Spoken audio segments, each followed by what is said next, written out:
All right, y'all. Good morning, y'all. We are back here again for another day of scripture. Clap it up again. Today's video, we're gonna talk about God's miracles today.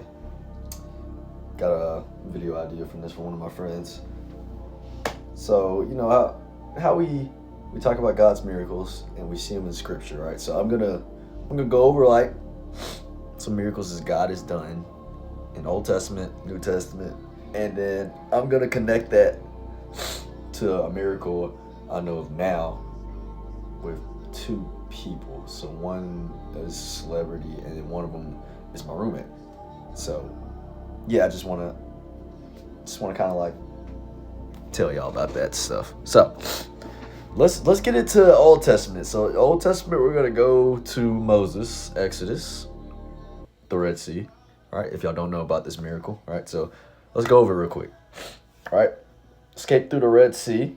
All right, so let's read from verses 19 through 22. Okay, so it says here that then the angel of God, who was going in front of the Israelite forces, moved and went behind them. The pillars of the cloud moved from in front of them and stood behind them.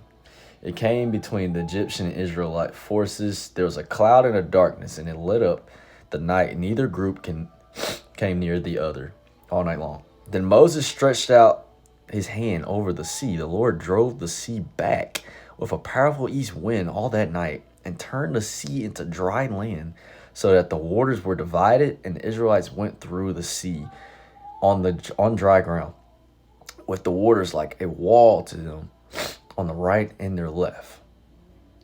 That is insane. That's insane, y'all. I got little captions underneath to like back it up. Right.